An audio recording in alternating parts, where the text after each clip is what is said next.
¿Qué tal? ¿Cómo están? ¿Qué significa la palabra cuidar? Conservar y guardar pueden ser sinónimos muy claros, pero tal vez también lo sean escuchar, limpiar, estar. Vaya verbo, ¿no? Cuidar. Mi invitada de este episodio, Mariana Hernández Noriega, es activista y presidenta del colectivo Cuidadoras Potosinas. Ella fue despedida injustamente del IMSS en abril del 2023 debido a su labor como madre cuidadora de un hijo con discapacidad. Durante años se ha enfrentado a diversas formas de acoso y discriminación en su lugar de trabajo, incluyendo negaciones de permisos para atender emergencias médicas de su hijo y otras agresiones laborales. Su activismo en defensa de los derechos de las personas cuidadoras y del trabajo de cuidado no remunerado ha sido fundamental para colocar el tema en San Luis Potosí y en México.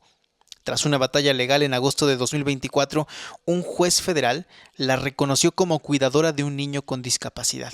A la fecha, aunque el IMSS ya la reinstaló, ha desacatado la orden del mismo juez de otorgarle las condiciones laborales ajustadas a sus necesidades como cuidadora. Su historia nos muestra, además, la brecha de desigualdad en el trabajo no remunerado de cuidados entre hombres y mujeres y la urgente necesidad de ver a las personas cuidadoras y al cuidado en general como un asunto de salud pública.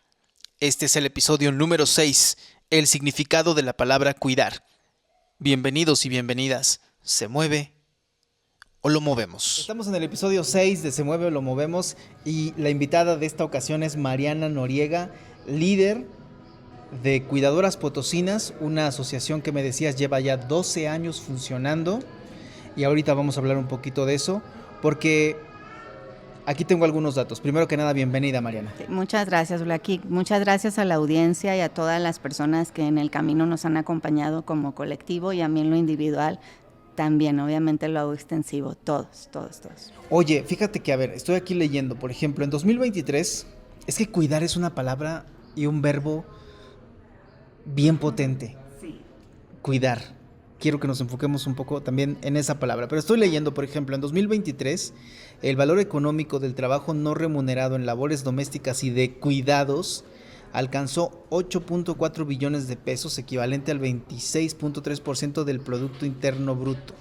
Y hay una desigualdad de género en los cuidados porque las mujeres aportan el 71% del valor económico del trabajo no remunerado, mientras que los hombres contribuimos apenas el 28.5%. Estos son datos oficiales, cálculos hechos por INEGI a propósito de la desigualdad en el trabajo de cuidados. En promedio, las mujeres dedican 40 horas semanales a estas labores, comparado con las 16 horas que dedican los hombres. Entonces, creo que estos números nos hablan de un hecho, pero las historias a veces son mucho más potentes. Tú me decías antes de empezar que tú no te propusiste ser líder colectiva. Nunca. Quiero conocer dónde empieza tu historia, Mariana. Claro. Pues mira, mi historia, la verdad, si me voy al pasado de Mariana en el cuidado, yo creo que empieza antes, cuando me toca cuidar a mi propia mamá desde niña, más en la adolescencia. Mi mamá tiene un trastorno depresivo mayor, que hablamos de una persona que de sus 80 y tantos años ahorita, 60 ha sido paciente psiquiátrico y pues que requiere cuidado, que en su momento logró laborar en la institución donde yo laboro actualmente, pero que al final de su etapa de vida, por sus internamientos, también tuvo riesgo de perder su trabajo. ¿Por qué? Pues por las incapacidades, por las crisis, y requirió que la cuidaran. Pero a mi mamá la cuidaban también sus hermanas y sus papás, o sea, mis abuelos y mis tías. Entonces ellos me empezaron a enseñar el cuidar a un paciente siendo una niña. Yo presencié crisis, internamientos, siendo una infante, y eso claro que me marcó. Eso me lleva a querer estudiar psicología, aunque muy en el fondo quería ser psiquiatra, pero primero había que estudiar medicina. Y pues eran muchos años que yo ya no podía, y ni mi familia, porque estábamos inmersos en la atención a mi mamá. Mi mamá y yo vivíamos con mis abuelos, porque mi mamá se divorció de papá siendo yo muy bebé, y pues a mi mamá la cogió, y digamos ahí sobraba quien me ayudara a cuidar a mi mamá, y yo crecí aprendiendo a cuidar. En aquella época, a mis 17 años, que es la primer crisis de mi mamá, yo pensaba que era lo peor que me había pasado en la vida, ver a mi mamá tan mal.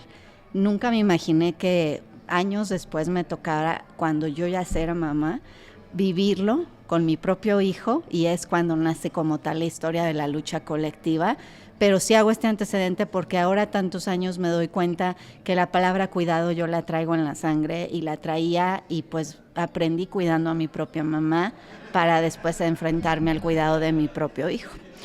¿En qué año naciste, Mariana? En el 80, voy para 45 años. Estamos hablando de que entonces cuando tú viviste esta primera etapa de como cuidadora, estábamos en los 90s, 95, 97. Fue en el 98, 97, 98, la primer crisis de mi mamá que yo ya me tocó presenciarla crudamente, verla que se la lleven a un psiquiátrico, ver que mis tías y mis abuelos no sabían manejar la situación, porque antes, que incluso en esa época todavía no se hablaba de salud mental como ahora, y te lo digo como cuidadora. A eso quería ir, y sí. como profesionista. Todavía el estigma, y más de los padecimientos psiquiátricos, menos todavía, porque son los más estigmatizados, psiquiátricos y psicosociales.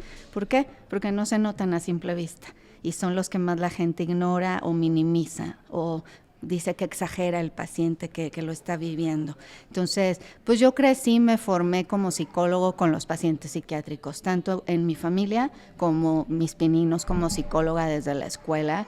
Y desde esa época, pues tener un paciente psiquiátrico era tenerlo escondido, olvidado, y pocas familias se atrevían a hablar y a pedir ayuda.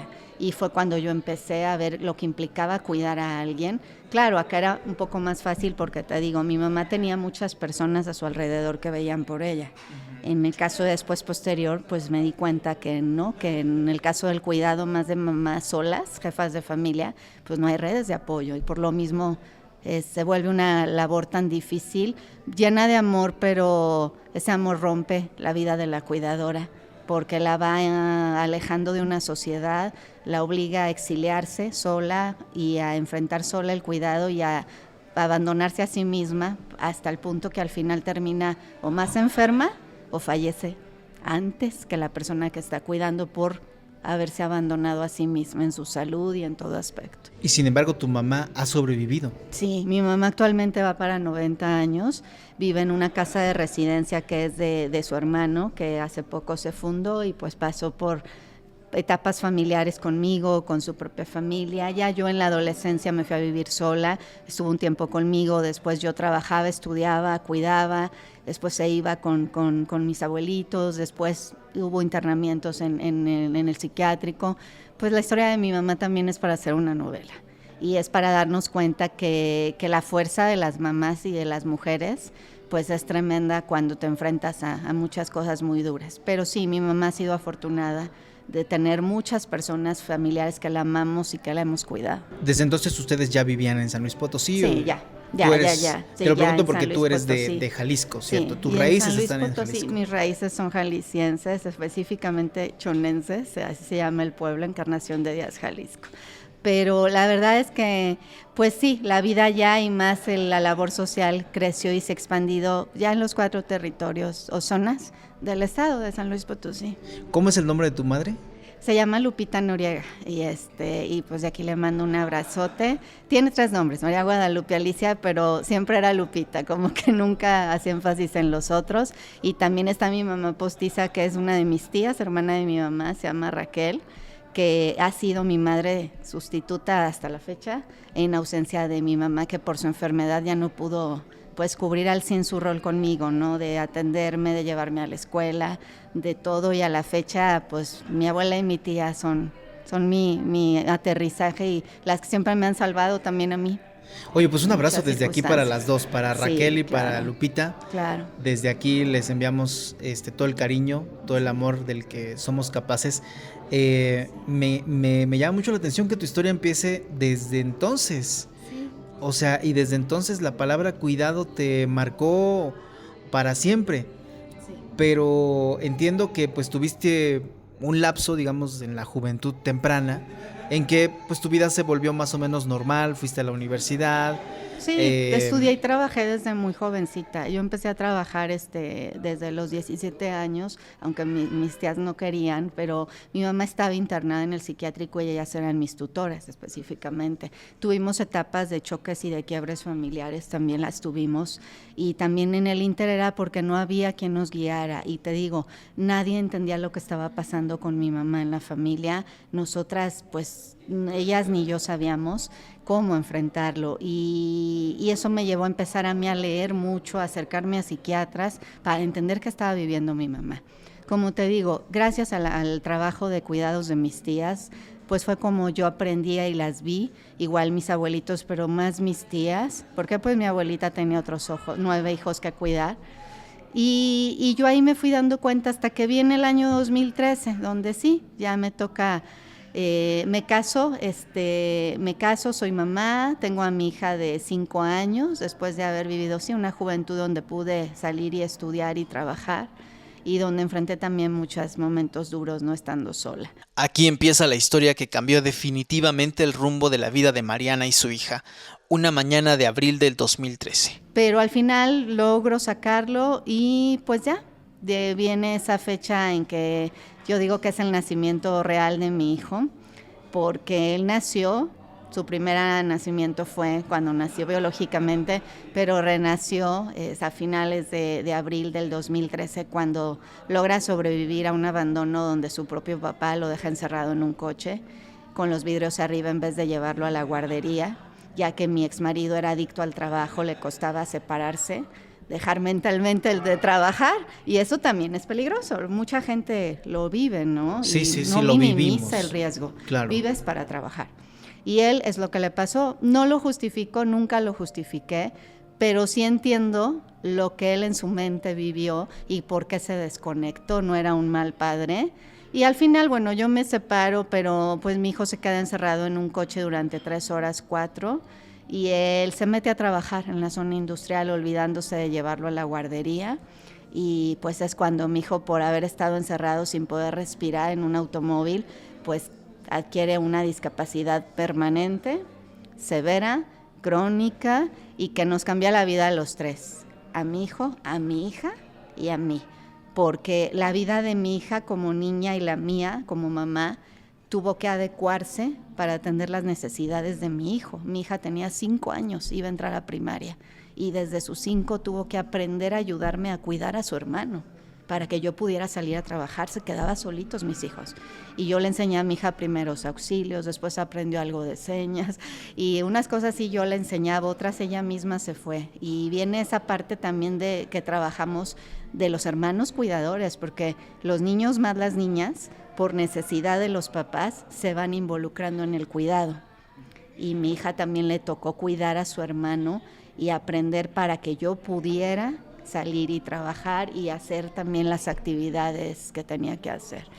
Entonces fueron 3 vidas que se cambiaron por una omisión, por un error pues gravísimo, ¿no? De quien estuvo casado conmigo más de 12 años. Oye, escuché una entrevista, vi una entrevista que te hicieron en la televisión hace no mucho tiempo y se me quedó grabado un dato porque tu hijo nació en la primera ocasión que nació, me parece, el 22 de noviembre, ¿correcto? Ajá, es el 22 de noviembre. Se me quedó muy grabado porque yo soy del 22 de noviembre. No inventes. Sí, somos tocayos prácticamente. Mira, es una fecha sagrada y yo digo que el 22 de noviembre, y te digo, el finales de abril, 26 de abril, pues fue su segundo nacimiento y son las fechas que yo tengo en mi mente y en mi corazón, más la de mi niña. Pero sí, ese día yo no me imaginé que después que salió de alta de terapia intensiva después de tantos meses hospitalizado, fuera a girar mi vida también, a poder dar un granito a la sociedad y ayudar a otras mujeres, más a las mamás que están como yo y que seguimos como yo. Y mira, las mamás cuidadoras, yo las veía en los hospitales y todas estábamos igual, perdidas en cuanto a que no había quien nos guiara cómo cuidar, que el área de salud, lo digo porque yo también soy personal de salud, entonces trabajo en una institución de salud y sé lo que es ser trabajador de salud, pero también estoy afuera y sé lo que es ser usuario y comprendo ambos aspectos. Y yo decía, es que el personal a veces no puede darse el tiempo de guiarlas después de que ya dan de alta al receptor. ¿Y quién las guía? Sus propias familias muchas veces al contrario las violentan. Entonces las mamás perdidas en no tener los medios, la economía, los estudios académicos, las redes que te digan, sabes que ahora sigue llevar a tu hijo a terapia y para eso tienes que hacerle así y con el médico este es el seguimiento. Y entonces andábamos, me incluyo, no sabíamos ni cómo empezar. Digo, a mí me dieron a mi bebé en la institución donde yo laboro, pero ya como mamá, y me dijeron, pues tu hijo se salvó, vuelves a empezar, haz de cuenta que volvió a nacer. Yo nunca había atendido a nadie con discapacidad directamente. Discapacidad, en este caso parálisis cerebral. Yo cuidé a mi mamá, pero era otra discapacidad y otra cosa, y tenía a mi familia apoyándome. Entonces, ahora sí sola, enfréntate a cuidar a tu hijo y pues suerte, señora, que le vaya bien. Entonces, sí fue fuerte y ahora más que nunca tengo que seguir aprendiendo. Ya tenía, te digo, desde la juventud, pues acercamientos a área médica en el área de PCD, pero no de esta discapacidad de mi hijo, que era parálisis cerebral y epilepsia. Entonces, pues ahora me tocaba hablarle a neurólogos, no a psiquiatras. Y ahora aprender de esta en particular, porque era la que mi hijo había adquirido. Supongo que en este proceso has hecho también un trabajo de, como dices, nunca justificaste al que entonces era tu pareja, el papá de tu hijo. Sí. Pero sí supongo que hubo como un proceso de asumir lo que pasó. Sí, yo dejé de dar terapia, aquí muchos años, incluso a la fecha actual, yo unas 2, 3 veces en mi vida, creo que 3, he dejado yo de dar terapia en mi consultorio como terapeuta y yo regreso a tomar terapia, porque yo creo que si tú eres terapeuta en salud mental, o si incluso los psiquiatras igual, el trabajo es diferente pero enfocado a lo mismo, si tú personalmente no estás bien, no puedes atender la salud mental de un usuario, sería incongruente, ¿no? Entonces yo en esas etapas hablaba con mis pacientes y les comentaba, mi hijo está en esta situación, no puedo ahorita, y los canalizaba a otros colegas, porque no se me hacía ético intentar terapiar si yo estaba pasando por cosas tan duras. Y a dejar, y yo regreso a terapia, yo tengo mi terapeuta también, que es el que conoce mi vida y el que me da seguimiento en rachas difíciles. Sí. Me gustaría regresar a esa mañana del 26 de abril.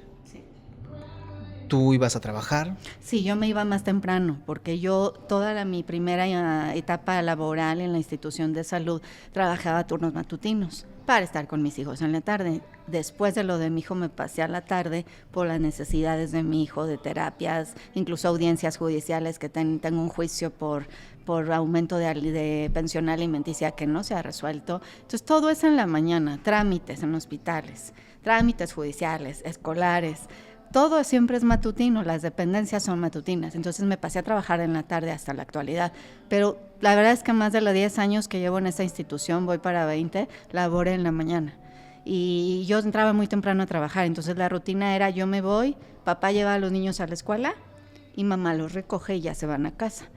Entonces yo me fui a trabajar y alrededor de las 10 de la mañana me hablan y me dicen, me dice la administradora de la clínica que me tengo que ir al hospital de pediatría porque mi hijo tuvo un accidente. Pero nada más me dijeron eso. Yo pensé que había sido algo sencillo en la guardería porque tenía que haber llegado a la guardería. Nunca llegó. Su papá lo llevó directo a la zona industrial después de dejar a su hermana en el kinder. Y yo no me preocupé demasiado, yo pensé que era algo sencillo.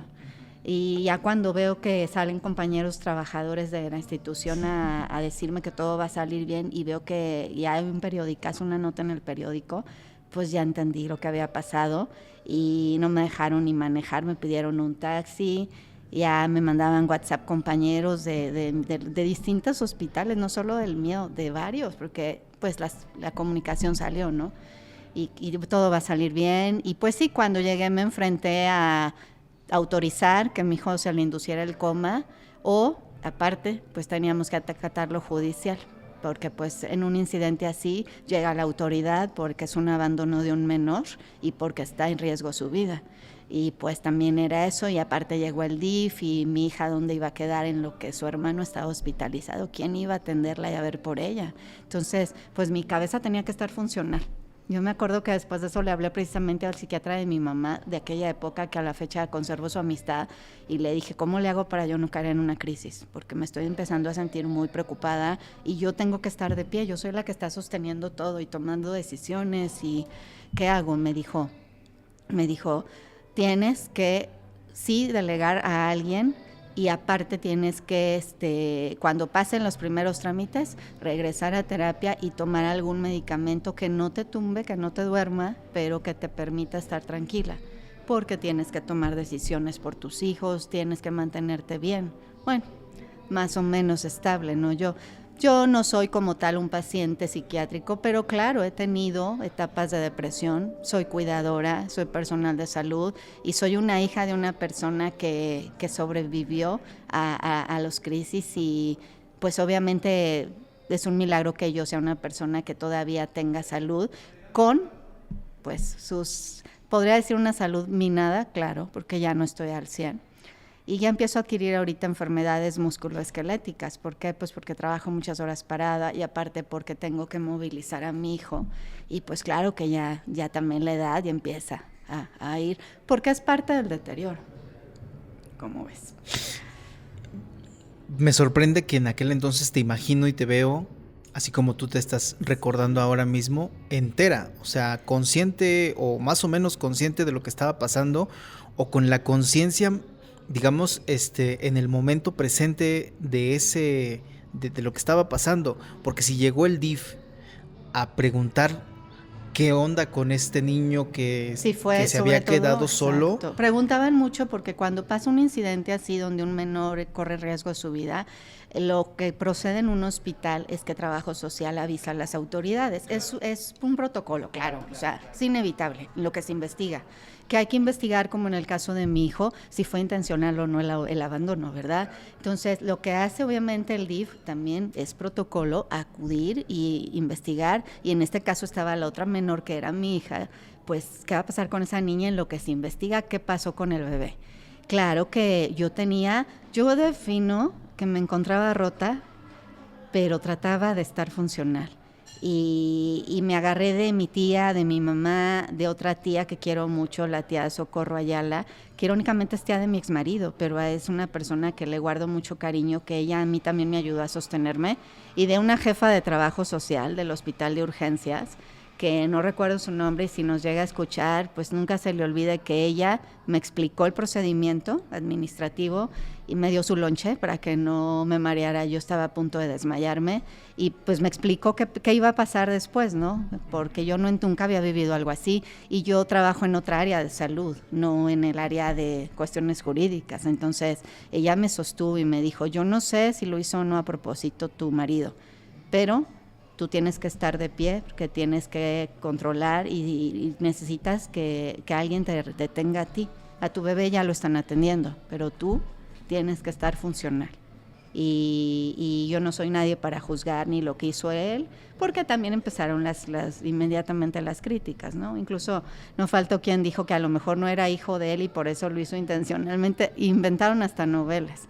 Teníamos un matrimonio con 10, 11 años, con 2 niños, el bebé, y mi hija de 5 años que, como todo matrimonio, los dos trabajábamos y pues íbamos el día a día. No estaba al 100 ya nuestra relación, no, pero tampoco puedo decir, ¿hubo intención? No, yo sé que no, y eso que hoy por hoy, él desgraciadamente no se ha hecho cargo de su responsabilidad por lo que hizo. El cuidado de mi bebé lo hemos absorbido mi hija y yo, mi tía, a veces la que fue mi suegra, un tío de mi hijo, todos menos quien lo causó. Él lleva una vida normal, sin preocupaciones, y no se ha hecho responsable de las consecuencias de. ¿Y tú decidiste no proceder? No, y me arrepiento porque hoy por hoy jurídicamente no puedo exigirle una indemnización si yo llego a faltar. En el lado económico me arrepiento, en el lado moral estoy muy tranquila y no me arrepiento. Pero la realidad es que ahora no puedo proceder. ¿Por qué? Porque yo en su momento no levanté como tal la sanción y ahora ya la ley dice que el delito prescribe, pero desgraciadamente las lesiones son de por vida y las lesiones cambian la vida de, en este caso, 2 niños y su mamá, y eso la ley no lo ve, no lo reconoce. Y la respuesta es, pues es culpa de usted no procedió cuando pasó, ya no se puede hacer nada, ya hágale como pueda. Literal, hay jueces familiares que así me lo han dicho varias veces. Solo la pensión alimenticia, que es incluso la pensión, como te digo, a 11 años, no ha aumentado como la ley lo marca para cualquier menor. Y en mi caso más, porque mi hijo tiene discapacidad. Y en mi caso más, porque esa discapacidad se la causó el propio papá. Fíjate qué ironías, ¿no? Claro. ¿Y los jueces familiares? No pasa nada, siga con la mísera cantidad, perdón la expresión, que tiene desde que pasó lo que pasó. Ya te imaginas las necesidades económicas, cuánto han crecido. Todas. si la de un niño crece más la de un niño en esa condición. Y mi historia es la misma de muchas mamás en los juzgados, en procesos legales que no avanzan de pensiones familiares. Y cuando tú hablaste con él después de lo sucedido, ¿qué impresión te dio? O sea, ¿entendiste que tal vez se le olvidó? Entendí que se le olvidó porque yo sabía cómo era él, cómo se desconectaba, pero también fui entendiendo que él fue incapaz de reconocer a nivel mental la gravedad de lo que hizo y siempre lo ha minimizado. A la fecha él dice que yo exagero, que no es para tanto. Todo lo que él debería de hacer lo hace más bien su mamá a veces, o su hermano, un hermano que tiene. Mis hijos hoy por hoy consideran una figura paterna más a su tío, que es hermano de él, que a el propio papá. Él se evadió, se fue a vivir con su mamá y se escondió abajo de ella. Y siempre antepone a su mamá antes que nada de que ella hable, ella decida, ella. Y pues ya tiene años que yo sé que está en una relación nueva y pues él lleva una vida normal 100%, no duerme tranquilo. A veces lleva a mi hijo a consultas porque lo obliga la ley. Okay. Es parte del juicio. Tiene que llevarlo. Cuando a mí me corren en mi trabajo hace 2 años, pues yo avisé al juzgado. Mis hijos se quedan sin seguro porque ya me quedé desempleada. No nada más es mi trabajo, es al no tener seguro yo, mis hijos se quedan sin protección. Yo avisé y tuve que obligar al juzgado familiar que obligara a que el papá los diera de alta en el IMSS. Fíjate qué irónico. Pero porque tuve yo que moverme, si no, no hubiera sido y no sé qué hubiera pasado. Simplemente en medicamentos, ahorita mi hijo asciende 8,000, 9,000 al mes en medicamentos, lo que requiere, y simplemente la pensión alimenticia son 6,000 pesos. No es nada. Y ya no hablemos todos los demás gastos. Escuela, terapias, insumos, comida, cuidado. Cuidado. Y regresamos al cuidado. O sea, a ver, si hubo notas de aquel momento, sí hubo, fue porque sí hubo entonces notas. En realidad él sí, no se dio cuenta de lo que estaba haciendo, de lo que había hecho. Alguien más se percató de que había un niño en el vehículo. Él se dio cuenta, pero coincidentemente, porque él regresa al coche para recoger unos papeles. Si no hubiera sido eso de que él estaba en su oficina y se acordó, ay, tengo que ir a la camioneta, no era un coche, perdón, porque ahora trae camioneta, por los papeles de tengo que ir a ver a una empresa de su trabajo, él no hubiera regresado al automóvil y mi hijo hubiera estado ahí todo el día. Y obviamente, si incluso llegó sin signos a un hospital, imagínate todo el día. Fue un milagro, el primero de muchos. Él regresa al coche por los papeles y es cuando se da cuenta de que el bebé, el portabebé se mueve porque mi hijo estaba ya en una crisis, ya muriendo. Y claro, yo todo esto lo sé después por el personal de salud. Después ya alguien los llevó al hospital, que fue el Hospital 50, y ya después de ahí lo trasladan a Zapata, que es donde se atiende pediatría. Te digo, yo estaba en otra clínica trabajando, de la misma institución, cuando me hablan. Entonces, todo esto ya lo supe yo a los meses posteriores. Pero a la fecha actual, cuando tomamos este tema, no es que uno viva con dolo o viva con venganza o con, como dicen, rencor. No, la cuestión es no el hecho, es que no seamos responsables de lo que hacemos. Eso es lo que me ha costado a mí, sí reconozco perdonarlo en ese aspecto, porque hoy no veo un padre comprometido a lo que hizo, no veo que atienda las consecuencias de su error y en cambio veo que él ha delegado todo a algunos miembros de su familia para él no enfrentarlo y cómodamente el rehacer su vida como si nada. Oye, y perdón que yo me detenga tanto en este aspecto, en la figura de este personaje. Quiero entender más que a él. ¿Él qué es? ¿Contador? Es ingeniero, labora en la zona industrial. Sí, su vida es diseñar máquinas y estar en procesos de producción. ¿Cómo hace daño la industria, no? Sí, fíjate que lo he platicado con personas que trabajan en el entorno. Yo creo que el trabajo de la zona industrial es similar al que vivimos sector salud. Es extremadamente demandante. Nada más que la diferencia de ellos es que es con máquinas. Sí. Nosotros trabajamos con vidas humanas. Entonces creo que nosotros tenemos mayor responsabilidad porque pues, al final un proceso mal hecho, la pérdida siempre va a ser económica, física, pero una vida.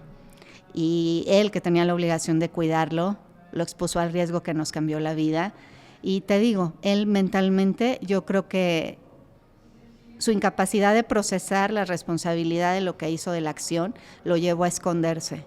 Y ahora, hoy por hoy, no puedo creer que esa sea la persona que en su momento fue mi marido, porque es otra persona que vive, sí, atormentada por la culpa, pero que no hace nada por sanar y por salir adelante y acatar la responsabilidad de sus actos.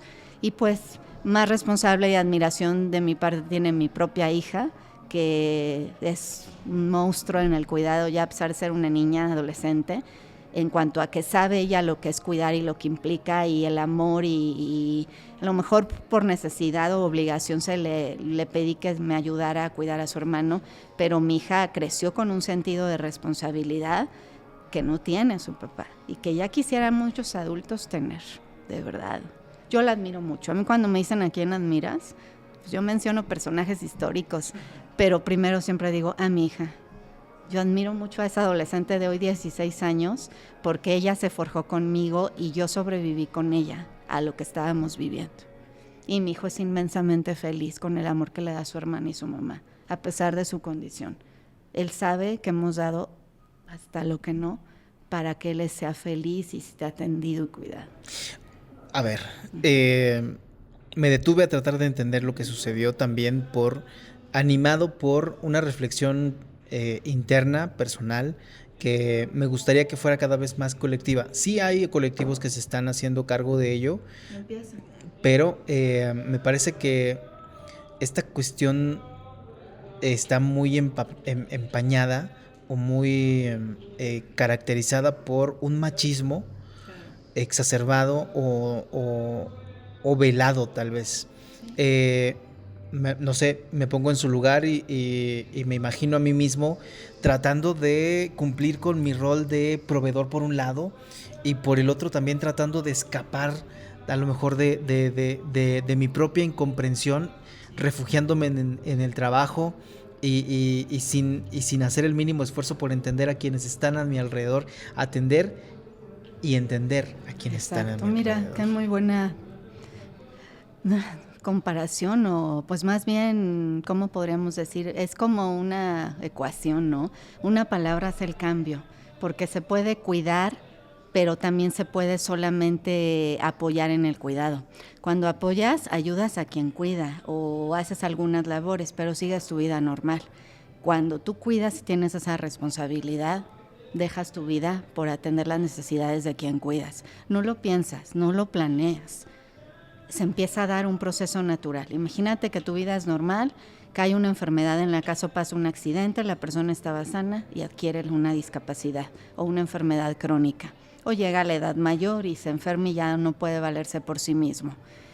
La persona que está sola, que casi siempre somos las mamás o las hijas, y a veces uno que otro hombre, que son contados, pero los hay, pues nos toca ya dejar de trabajar porque tienes que atenderlo a él, darle de comer, moverlo, llevarlo con el doctor, atender sus crisis médicas y llevártelo a urgencias, atenderlo en la casa. Muchas cuidadoras nos decían mucho, ¿por qué ustedes dicen que son auxiliares de salud o que atienden procedimiento médico? Porque nosotras en casa hacemos lo que el Estado debería de hacer después de que salen de los hospitales, que es seguirlos atendiendo en la casa. Hay cuidadoras que en casa hacen procedimientos de diálisis, hay cuidadoras que obviamente contenemos crisis de convulsión, apneas, infartos, muchísimas cosas médicas, porque ya en el hospital, pues llega una etapa en que en un hospital no pueden vivir eternamente los pacientes, ¿verdad? Claro que no se puede, es un sistema de salud que de por sí ya está tan colapsado y todavía quedarnos ahí eternamente, pues claro que no. Entonces la cuidadora debe de asumir esa parte que le tocaría todavía al Estado. Ahí el Estado, la duda es que entran las casas de asistencia y los asilos, y como ahorita recientemente platicaban los compañeros de los anexos, ¿no? Claro. Que son temas debatibles. ¿En qué punto el Estado sigue siendo responsable aunque la persona ya esté con la familia, y en qué punto el Estado no quiere acatarlo? Y las familias, en la mayoría, vuelvo al tema del cuidado, solamente una persona se queda con la responsabilidad. Porque sí, el machismo en México y Latinoamérica se va que te toca porque eres mujer, te toca porque eres la hija que no se casó, te toca porque eres la mamá, y a mí me toca nada más proveer. Yo soy hombre, yo soy papá, ¿cómo yo me voy a poner a barrer o a cambiar un pañal? Sí, entonces, claro que la mujer se va ensimismando, y te decía al principio, nos vamos aislando. Y también nos aísla mucho la incomprensión de la sociedad, la crítica, el juicio. Con las mamás de autismo yo siempre pongo ese ejemplo. Cuando hay una crisis en un infante en un lugar público, siempre que se dice, tú recordarás, es un berrinche, es que están mal criados. Y siempre el juicio es hacia la mamá, sin entender que es una condición. Porque el 80% del autismo se confunde con, las crisis autistas se confunden con cuestiones de educación, y son crisis sensoriales, conductuales, son crisis médicas. Pero ante la ignorancia la sociedad juzga, critica, ataca, sin conocer lo que está viendo el entorno. Y en eso todos en algún momento lo hemos hecho, y es un error garrafal. Y también ahí es eso, la omisión y la indolencia de la sociedad en la que vivimos, que va empujando que las cuestiones se vuelvan colectivas y que toda la gente que vive una situación igual o parecida se una y le exija a la sociedad pues más empatía, y le exija al gobierno y al Estado que asuma lo que le toca.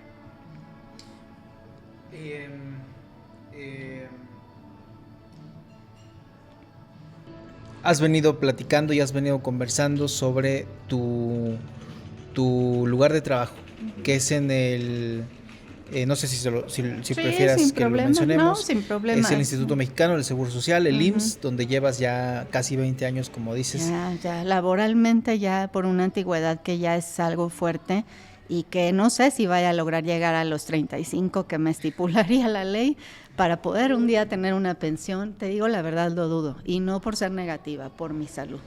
Porque ya obviamente aunque me esfuerce y sonría y trate de estar fuerte, claro que ya cada vez es más complejo, y más porque pues obviamente a pesar de la sentencia judicial ganada, pues es difícil que realmente siguen pasando el tiempo y la ley avanza, pero no asumen su responsabilidad de una sentencia que deben acatar y que marca mi vida y deja el precedente para muchas personas. Y es por eso la relevancia de tu nombre, de tu presencia pública, por así decirlo, como líder de un colectivo, el colectivo Cuidadoras Potosinas, porque has sentado un precedente. Sí, y fuera quien fuera, Blackie, me tocó a mí. Hubiera podido ser otra compañera. Hay compañeras que están en el proceso ahorita el mismo, que están esperando sentencias o que acaban de ser despedidas. En el colectivo ahorita tenemos 68 casos de despidos injustificados de madres cuidadoras. Todas son madres jefas de familia solas, solteras, viudas o divorciadas como yo, pero que ya las fueron corriendo y despidiendo de su trabajo. Una que otra renunció ante el acoso y la violencia, derivadas de lo mismo, de que como cuidadora no me sirves para mí, que soy el empleador. Así lo ven ellos. Porque me pides permisos, porque tu hijo está enfermo, a mí no me interesa tu hijo. Esa es la mentalidad que permea. Entonces te empiezo a molestar para que tú renuncies, o al final te doy el despido. Y yo resistí así 11 años. Logré trabajar y aparte cumplirle a mi hijo al 100%. Pero llegó un momento en que ya fue imposible, ¿no? Ya fue imposible cumplir un horario de 8 horas, no pedir permiso para salir por emergencias, y tuve que pedir más permisos, y eso me lleva a, pues obviamente, a ser despedida, supuestamente por faltas, que en el juicio se comprobó era un permiso de varios que he tenido para atender a mi hijo. Pero pues sí, mi función, y me tocó a mí ese importante precedente.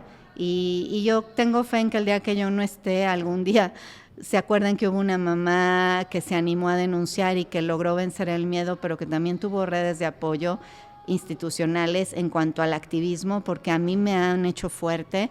Parte de mí, quienes han sido mis abogadas y abogado, pues también mis compañeras activistas de otros rubros me han defendido y me han sostenido a mí, porque son procesos muy fuertes. Y el precedente es que un juez le ordenó al Instituto Mexicano del Seguro Social restituirte en tu lugar de trabajo. Regresarme a mi trabajo y hacerme un ajuste razonable, que el ajuste es un término que está establecido en la Convención de las Personas con Discapacidad, que habla que toda persona con discapacidad, y no lo dice tácitamente la cuidadora, pero sí ya empieza a contemplar al 100 a la cuidadora. Ahora, en mi caso, yo también ya soy persona con discapacidad psicosocial, porque tengo fibromialgia. Entonces yo también ya tengo mi certificado. Y obviamente yo soy una persona con discapacidad cuidando a mi hijo con discapacidad. Pero obviamente aquí el juez dice, es cierto, ella no puede trabajar igual. La reintegran y se le tiene que hacer un ajuste referente al horario, reducirlo, y al área de trabajo. Fue decisión del juez. Sigo con esa lucha de que lo acaten. Ha habido sanciones, estamos en proceso, pero sí el precedente ya está. Y te digo, cuando yo no esté y las cuidadoras se animen a denunciar y las mujeres despedidas en estas situaciones enfrenten estos juicios laborales, pues va a haber una jurisprudencia. Estamos tratando de encontrar más casos similares, pero en México no hay otro más que el mío, para que con 3 casos se sienta en una jurisprudencia a nivel legal en la Suprema Corte de Justicia de la Nación. Pero ya mi caso ya es la piedra angular de los que vengan. Necesitamos que para esto las cuidadoras no cedan ante las amenazas, que no renuncien a los empleos, que se atiendan, que busquen redes de apoyo y que denuncien cualquier acto de violencia en todo el espacio, porque las cuidadoras, las violencias nos sobran, donde nos paremos somos violentadas. Y en mil lugares pasan situaciones muy duras, desde las familias. Hagamos un esfuerzo por hacer una especie de glosario, explicándole a quienes vayan a escuchar este contenido, este podcast. Hace rato mencionabas, por ejemplo, a los receptores. Receptor, sí, mira, receptor es la palabra que recibe, más bien el adjetivo que se le da a lo que comúnmente decimos paciente, porque es el término médico coloquial, no un paciente.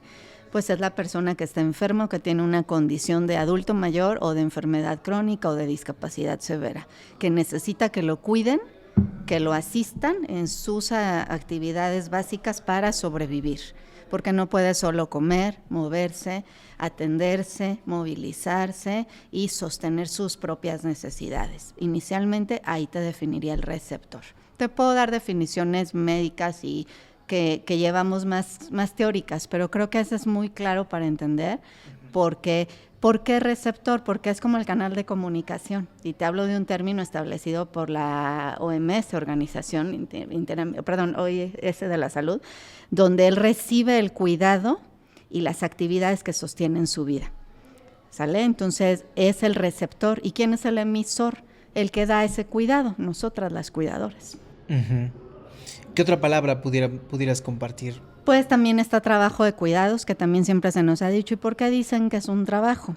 No es que digamos que se nos ocurrió a nosotras, es que es una actividad que, como tú decías, y diste las cifras que a la fecha están ahorita actuales, es una actividad que, empezando desde el doméstico, en una familia convencional, sana, si la mamá no hace el trabajo doméstico, si no hay quien limpie, lave, cocine y mantenga una casa, domésticamente hablando en las actividades, las demás personas no pueden salir a hacer una vida. Por ejemplo, si no hay quien prepare la comida, aunque esté el alimento en el refrigerador, quien come, y si no comen, ¿cómo pueden salir? Si no hay un baño adecuado, si no hay insumos, pues la persona no puede salir a prepararse y a hacer una vida normal. Hace poco escuché una frase que decía, la mayoría de los hombres han podido forjar una carrera profesional o una vida laboral porque alguien se quedó a cuidar a sus hijos en la casa. Y es verdad. Y sí, también algunas mujeres, porque también ya hay parejas de mujeres también ya homoparentales, y pues ahí viene el género, ¿no? El hombre nace y crece con el soy proveedor, y no es culpa de él, es culpa de este sistema que es el machismo y la religión, lo que nos han marcado como mexicanos y latinos. A la mujer le toca la casa, el cuidado y comer y todo lo doméstico. Y aunque suene muy ambiguo, el patriarcado está por ahí. Es el patriarcado, es el patriarcado. ¿Cuántos diputados, cuántos gobernadores, cuántos periodistas no le debemos también nuestra carrera, nuestro trabajo, a que alguien se hizo cargo de nosotros, ¿no? Y a veces es muy difícil, pues, darnos cuenta. Sí, claro. Sí, y validar lo que vale. O sea, darnos cuenta que si, por ejemplo, los hijos desde niños, si mi mamá no fuera por la despensa y hiciera la comida y fuera y pagara la colegiatura y fuera y pagara los servicios, pues yo no podría ir a la escuela. ¿Cómo? Si no hay quien lo haga. Para eso, antes la mujer hizo 1000 actividades. Todo lo administrativo es gestión mental. Llevar a citas, comprar cosas, preparar. En una familia convencional, te digo, fíjate, en una familia normal o sana, yo no uso la palabra normal porque es relativa, ¿no? Sana, sin enfermedad. Siempre hay trabajo de cuidados, pero normal. Cuando aparte hay una condición de alguien enfermo en la casa o con discapacidad, es el triple de responsabilidad y de necesidades, incluidas las económicas. Entonces todo se dimensiona 1000 veces más. Y aparte hay que seguir atendiendo. Y el hombre generalmente se queda en el papel de observador. La verdad es que la mayoría de las mujeres que enfrentan el cuidado son, te digo, madres solas, jefas de familia o continúan en pareja, pero pocos hombres se involucran. Siguen con la mentalidad de yo te veo cómo cambias un pañal, pero yo me da miedo hacerlo. Incluso ellos se autoimponen una actitud de es que no sé cómo. Cuando no son actividades que si ellos se lo propusieran, las aprenderían a hacer. Digo, al final son actividades que sí se puede aprender. Si una aprendió como mujer desde niña, claro que el hombre puede. Y la verdad ahí la única manera de pelear contra ello es eso, enseñarle a los niños desde niños, a los niños varones, a cuidar, a hacer cuestiones domésticas para crear hombres que de adultos se involucren y realmente cambie pues, una estructura a nivel cultural, ¿no? Y lo mismo que pasamos aquí, lo platico con compañeras peruanas, colombianas, uruguayas, porque Latinoamérica tiene el esquema que es el mismo, es esta cuestión de machismo, que la religión ahí es una cuestión de fe y nos sostiene, sí, pero en exceso la religión también puede ser dañino, si se crea un fanatismo o esas ideas de es que Dios te dio ese regalo, es una cruz que te tocó cargar o frases que Claro, también la idea del sacrificio, ¿no? nos meten en el inconsciente desde niñas y niños a todos, hombres y mujeres, ¿verdad? Y fíjate, con la discapacidad nos pasa mucho de perpetuar a la fecha de es un angelito tu hijo. Y la verdad, por lo menos la organización que yo presido está contra esas romantizaciones, porque seguimos perpetuando. Es que es un angelito que Dios te dio, es que Dios te va a ayudar. Seamos realistas, Dios sigue allá, Dios me da las armas, pero yo debo salir adelante y luchar. Entonces sí estamos muy en contra de perpetuar y de esas frases que la verdad a la gente cuando se las dice a las mamás de los niños PCD es persona con discapacidad, pues en vez de ayudarnos nos generan dolor y frustración. Claro, también depende de que la mamá del niño con discapacidad emocionalmente qué tan vulnerable o no está, ¿no? A unas las lastima más que a otras por sus propios procesos. Hablando de niños, ¿cómo fue ver crecer al tuyo? ¿Cómo fue ver crecer a Matías? Fue hermoso porque cuando Mati salió del hospital me veía profundamente y yo no sabía si realmente él me veía orgánicamente porque me decían que había quedado ciego y sordo también. Entonces apenas empezábamos a llevarlo a estudios, ¿no? Para ver las secuelas, pero yo veía unos ojitos que no se me despegaban, incluso los pocos ratos que yo podía dormir, yo notaba y sentía su mirada y yo empecé, te digo, como toda mamá, a buscar cómo atender a mi hijo, a buscarle una escuela que a la fecha lo arropó con un amor y una dedicación impresionante y empecé a acercarme a otras mamás y profesionistas, pero yo veía en cada crisis de Matías una voluntad de luchar y de vivir, que a veces cuando los adultos sentimos que no podemos, me hace recordar que mi hijo me enseñó desde ese día que se podía. Y cuando yo, en las noches que es la etapa de mayor vulnerabilidad, tenía crisis médicas muy fuertes mi hijo, porque para mí como mamá son las peores, más bien los momentos más fuertes de enfrentar, las noches. Es cuando mi hijo más convulsiona. Si convulsionó mucho hay que correr al hospital. Llega un momento en que aprendes a tratar las convulsiones en casa, pero de eso depende que al día siguiente él puede ir a la escuela. Si tuvo una noche tranquila, puedo mandarlo a la escuela. Y como cualquier mamá, me paro, lo medico. Hay mamás que también ponen sondas, que tenemos que hacer 1000 cosas aparte de una mamá normal. Y obviamente le preparo un lonche y lo limpio, lo baño, lo llevo, lo cargo, lo muevo, todo dimensionado al 20. Y nos fue bien. pero hay noches que no, ni él ni yo pegamos un ojo y a la siguiente no se puede ir a la escuela si tuvo una noche muy agresiva en sus crisis y por lo tanto yo no puedo hacer ninguna actividad y tengo que obviamente ver cómo resuelvo lo laboral, ¿no? De mi ausencia en el trabajo, mis permisos y enfrentar la violencia ahí que se recrudeció cuando yo en su momento, más en tiempo de pandemia, ahora ya no la estoy viviendo porque ya tengo órdenes legales de protección, porque ya también la difusión de mi caso ayudó a que entendamos que esto es un impacto muy fuerte. Y realmente las violencias yo las viví más que de compañeros, la viví de gente de rango de poder alto, ¿no? Que son los que ahora también no quieren acatar. Pero la verdad, ver crecer a mi hijo a mí me hacía esforzarme mucho y a la par tenía a mi hija que tenía 5 años y que, fíjate, mi hija, por ejemplo, cuando estaba chiquita veía El Chavo del Ocho y me decía, yo me iba a trabajar y ya lo dejaba alimentado y todo, y yo le decía a mi hija, tenía que sacar a mi hija de la primaria antes de la hora de salida para que se quedara con su hermano. Fíjate ya desde ahí cómo también los hermanos sanos, su infancia se les marca. Y mi hija se enojaba y me decía, es que yo quiero salir a la misma hora que mis amigos. ¿Por qué tengo que irme antes de la escuela? Fíjate ya desde ahí los daños a los niños, a los hermanitos. La responsabilidad de cuidar de sus hermanos, porque los papás necesitan salir a trabajar.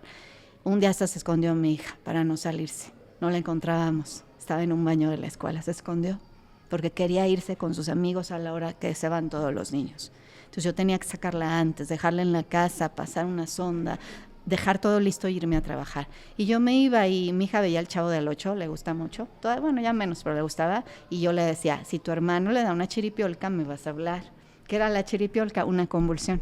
Pero era mi manera menos fea para que mi hija entendiera y no se asustara. Y así creció. Incluso ahora ya nos reímos, ¿verdad? Y también yo me da risa, digo, ay, no manches, ¿cómo lo que las mamás inventamos?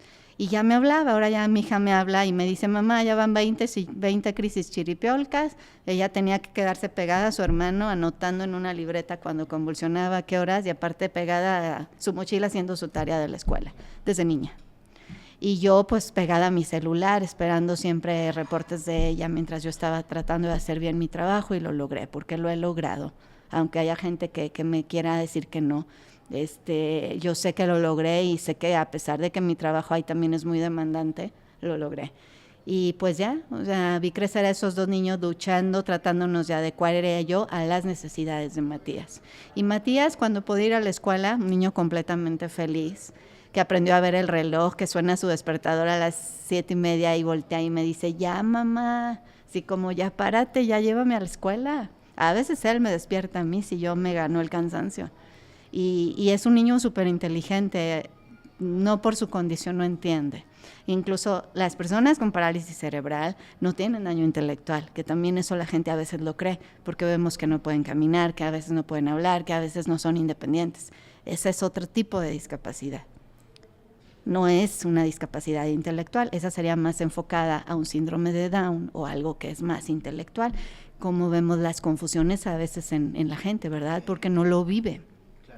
La parálisis cerebral no tiene afectación intelectual, incluso son más inteligentes muchos de ellos. Ellos, sus lesiones son motrices, neurológicas, en órganos, en sentidos, pero lo intelectual está intacto. Él entiende todo, claro, no sabe lo que le pasó. Nunca, no sé si algún día si llega adulto yo le pueda platicar a mi hijo cómo adquirió su discapacidad, no sé, ¿verdad? No sé si vamos a estar vivos, si él va a llegar adulto, no sé. Pero mi hija sí tuvo que decírsele la verdad, porque al principio se le dijo que hubo un accidente y ya después ella misma exigió la verdad y se le tuvo que decir lo que su papá hizo y cómo su hermano quedó con discapacidad. Y con proceso de terapia, obviamente, con una colega mía que llevaba su terapia de mi hija con su terapeuta, porque yo no sabía cómo hacerlo. Y yo tenía miedo que ella pensara que yo la ponía contra su papá. Y nunca he hecho eso, a pesar de que lo hubiera podido hacer si fuera mala persona. Nunca lo he hecho, ni lo haría. ¿Pero crees que Matías lo vaya a entender? ¿O que lo vaya a exigir también? Si llega a adulto, yo creo que sí. Lo va a exigir con su hermana, como su hermana, y lo va a entender, sí. Si llega a adulto.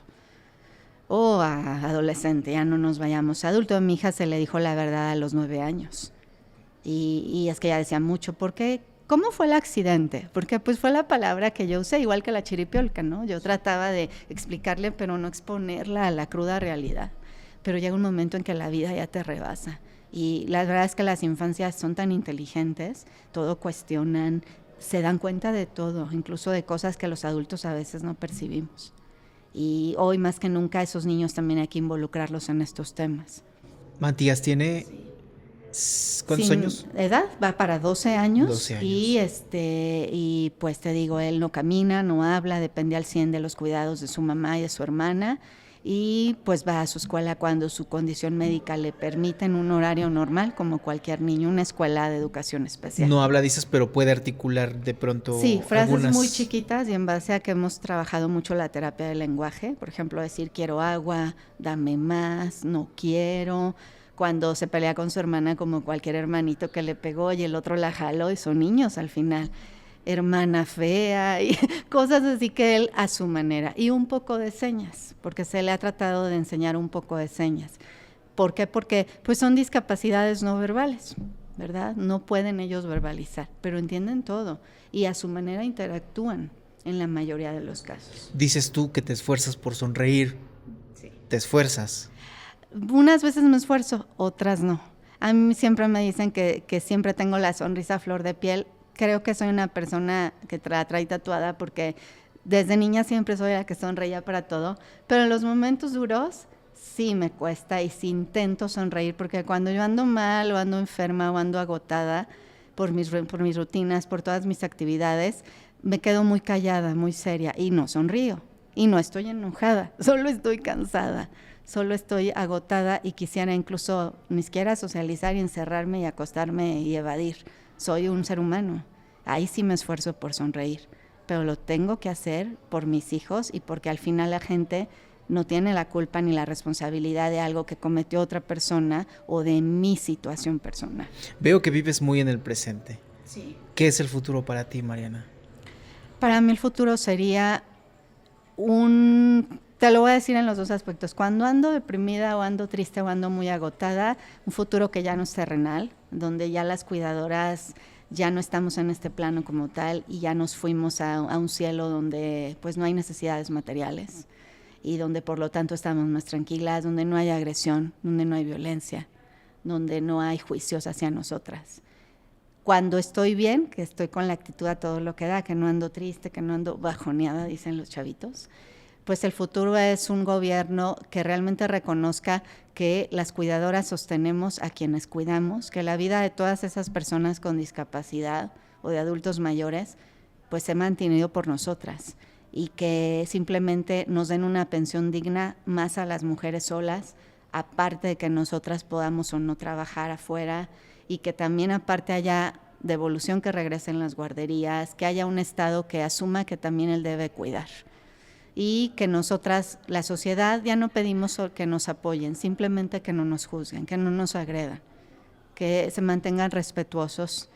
Para nosotros ya lo demás ya es mucho pedirlo, porque estamos pues sí decepcionadas, estamos cansadas y hartazgo dijiste hace rato, hartas, perdón, de tanta indiferencia social y de que la gente que no vive no entiende las luchas personales porque no lo vive.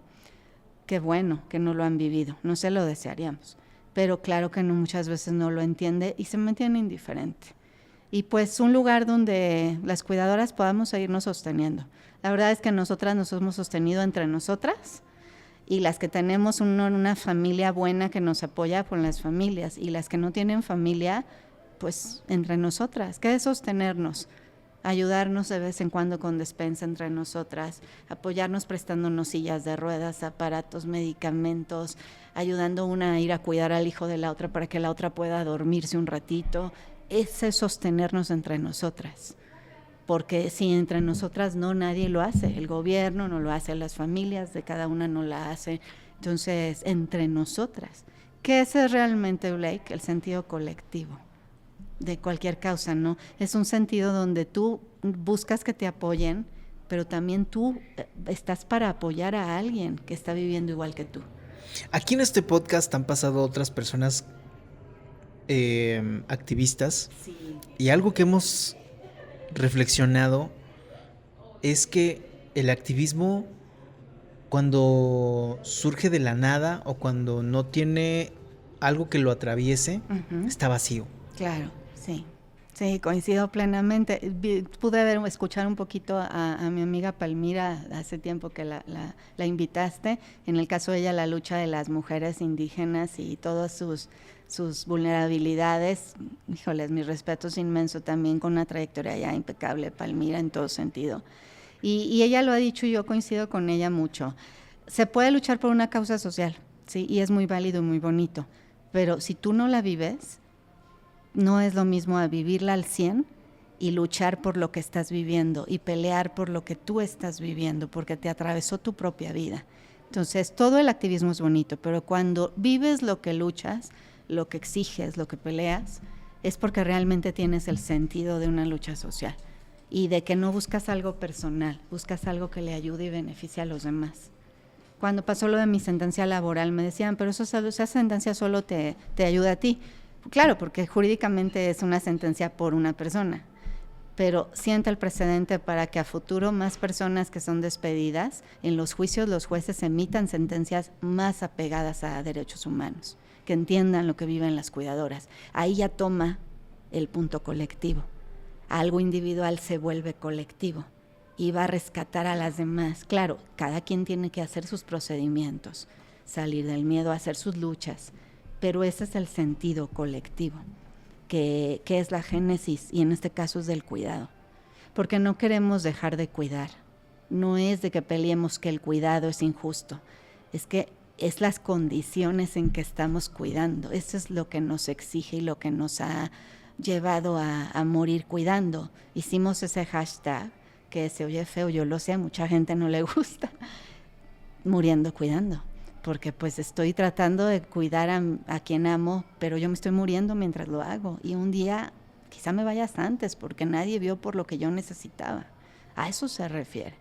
Y no solo es una muerte simbólica, es una muerte física por tus necesidades personales. Simplemente la falta de sueño. La falta de sueño a nivel biológico acaba con la vida de una persona, el no dormir. Cuando tú te mantienes despierta por cuidar a otra persona, y al paso de los años, el deterioro cerebral, claro que va a ser mayor que cualquier persona, ¿verdad? Porque biológicamente tu cerebro está acostumbrado a estar alerta. Te das cuenta como un soldado que vive siempre esperando que venga la bomba y que está siempre alerta para atender la crisis. Así vivimos nosotras. Así estoy yo todas las noches, siempre alerta. A lo mejor estoy en la laptop haciendo una tarea de mi carrera, o preparando algo laboral, o haciendo aquí, o a lo mejor estoy viendo la tele, o al mismo tiempo estoy dándole de comer, pero mi cerebro está alerta a cualquier cosa que surja. Entonces, eso es lo que nos va desgastando tanto. Ya no hablemos de no comer, de todo lo demás que ya son las demás, pero yo creo que la primera renuncia es eso, no dormir, un sueño biológico. Pero sí, yo coincido con eso. Cuando la lucha se vive personalmente, es la lucha más válida y más, híjoles, hay tantas palabras que podríamos decir. Cuando se vive lo que se lucha a nivel activismo, es la lucha más válida y la más simbólica y la de mayor validez que puede tener que haga un ser humano. Porque luchar por toda la causa y por causas vale oro y es muy bueno y muy loable. Pero cuando es lo que tú aprendiste por tu propia necesidad primero y por sobrevivir, pues está haciendo la gran diferencia, y porque lo vives lo entiendes al 100, entiendes las necesidades de quien luchas. Entonces ahí viene ser líder de algo que te está viviendo y atravesando tu propia vida. Y he preguntado también a otras personas que han estado aquí consejos para hacer comunidad, pero en este caso creo que no hay otra cosa más fuerte que el propio cuidado hacia el otro, hacia la otra, que eso para hacer comunidad. Sí, y entender eso, fíjate, nosotros a veces las compañeras cuidadoras nos dicen, es que necesito, es que ya bueno, me pasó tal situación con mi hijo en un hospital o en una escuela, bla, bla, bla, ¿sí me entiendes? Y yo volteo y les digo, o a las coordinadoras les dicen, y que son las titulares de los grupos, claro que te entiendo, yo vivo lo mismo que tú vives. A lo mejor yo no he vivido el síndrome de Down, porque mi hijo tiene otra condición, pero las necesidades de la mamá de síndrome de Down son las mismas que las mías y las de mi hijo.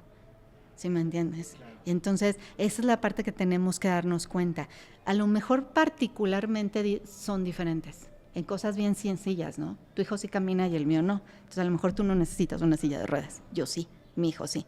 Son cosas simples, detalles, pero la lucha, tu hijo necesita lo que necesita el mío: escuela, atención, salud, medicamentos, alimentos. Claro que si ya lo ves a generalizar, necesitamos lo mismo. Entonces ahí es cuando tratamos de que entendamos, sí, asumimos liderazgos, pero seguimos viviendo lo que peleamos, lo que exigimos. Y pues yo veo que, por ejemplo, las mujeres parteras, las mujeres de las comunidades, es su día a día. Y nosotros, obviamente, es nuestro día a día. Entonces hacemos lucha social cuando la vida nos permite, cuando el poco tiempo nos permite, incluso digitalmente. Las redes sociales para las cuidadoras familiares han sido un aliado impresionante, porque desde estar aisladas en la casa cuidando, por redes es como podemos hablar, gritar, generalizar, exigir, denunciar, porque el 80% del tiempo no podemos ir presencialmente, ¿verdad? Entonces desde redes.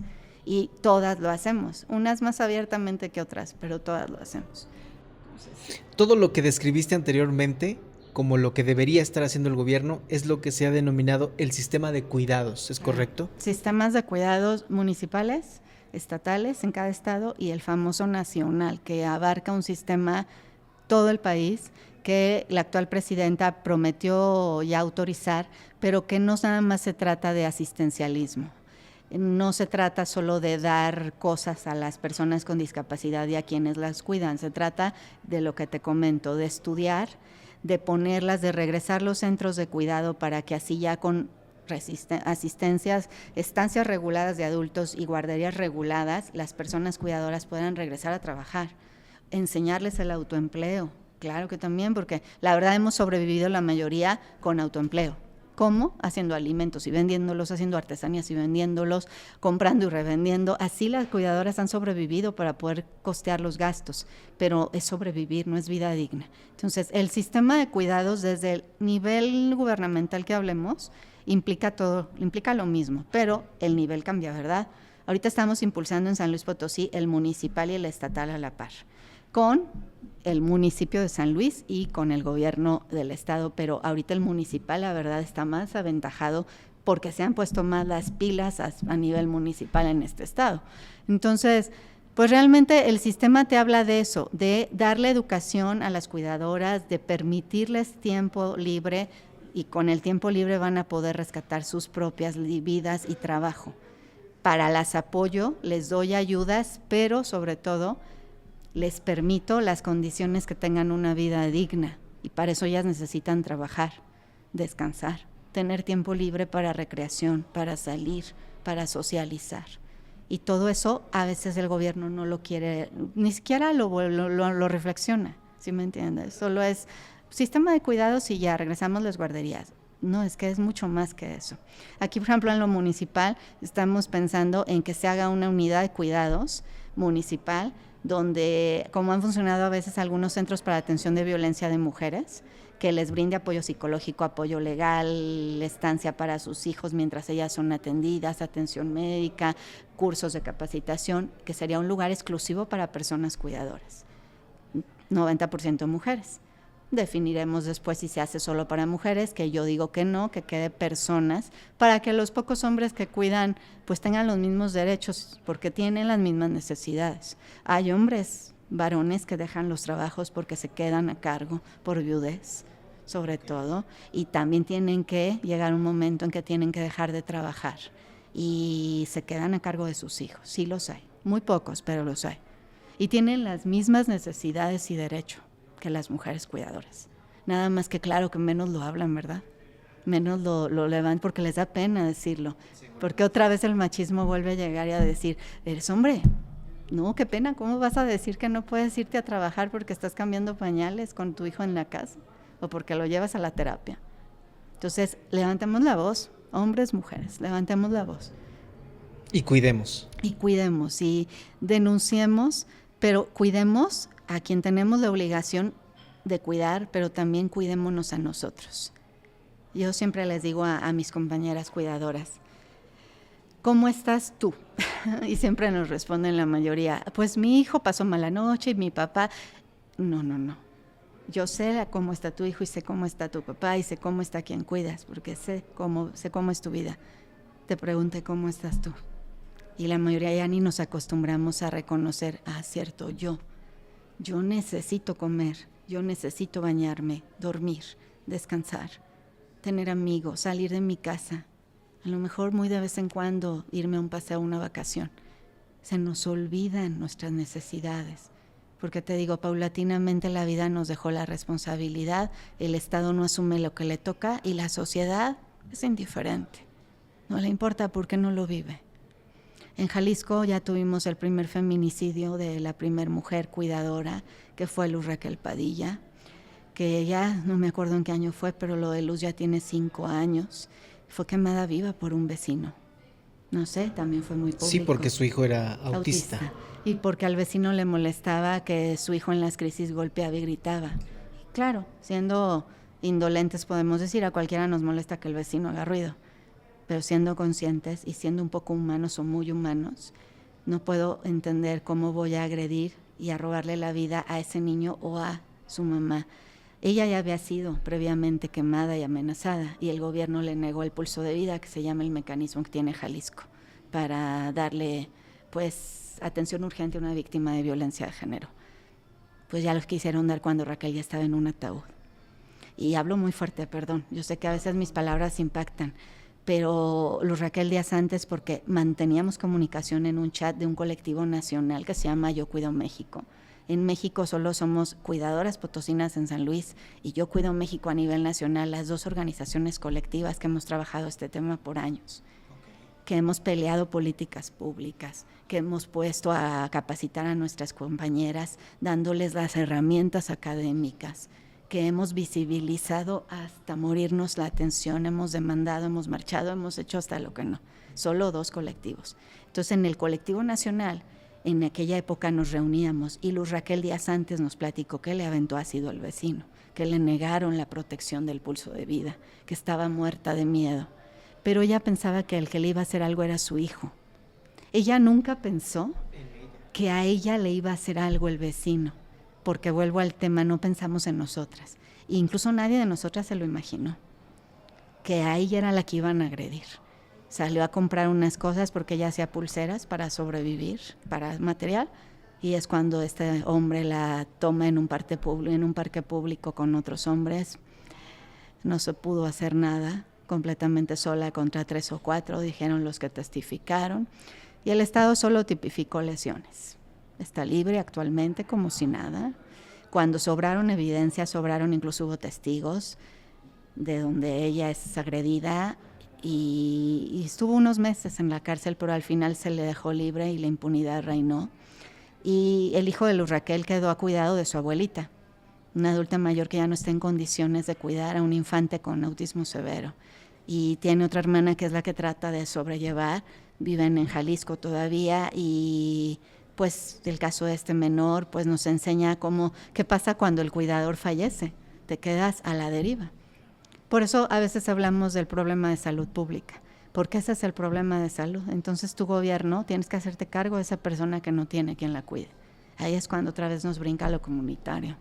Y este chiquito, bueno, ya es adolescente, pues vive con su abuelita, ni seguro tiene, porque pues Luz Raquel no podía trabajar, no tenía prestaciones. Y pues, ¿qué pasa? Pues ni modo, hacer rifas y eventos y colectas. También eso no lo juzgan mucho, fíjate. Y a veces lo toman como si nos aprovecháramos de la condición para generar dinero. Es que no podemos trabajar, tenemos que hacer hasta lo que no. Todas hemos hecho eventos, hemos vendido cosas, hemos rifado para subsanar necesidades de nuestros hijos y de los otros niños, porque ¿qué haces monetariamente hablando? Tenemos un problema muy grande cuando hablamos y entendemos el dinero. Sí. Es que como no quiere trabajar, usa a su hijo para que le den dinero. Primero infórmate la condición real. Y yo hoy por hoy no he conocido a alguien que ha aprovechado en ese sentido la condición de su hijo. Yo solo veo mujeres desesperadas por sobrevivir y valiéndose de los recursos que pueden y tienen para poder subsistir en esta vida y subsanar todo lo que se necesita. y el Estado indolente y la sociedad indiferente. Entonces, pues sí, es que de amor no vivimos. ¿Ha habido casos como el de Luz Raquel aquí en San Luis Potosí? Consumados no, intentos sí ya, muchos. Yo creo que ahorita te cuantifico más de 20 intentos ya de feminicidio, y solo en la organización. Claro que hay cuidadoras en el Estado que no pertenecen a la organización que yo presido y viven lo mismo, claro. No pertenecen porque a lo mejor no se han acercado a nosotras, pero claro que tiene que haber gente, ¿no? La organización no es todo el Estado, aunque quisiéramos abarcar a todas, claro que solo es nuestra población. Entonces, también ya ha habido intentos donde la madre intenta asesinar y después suicidarse en su desesperación de no tener que darle de comer a su hijo. Entonces, imagínate a qué grado una cuidadora llega al límite en su salud mental y no tiene recursos, que prefiere o decide quitarle la vida a quien cuida y luego ella quitársela. También otro juicio. ¿Y por qué no se mata ella sola y ya? ¿Por qué asesinará?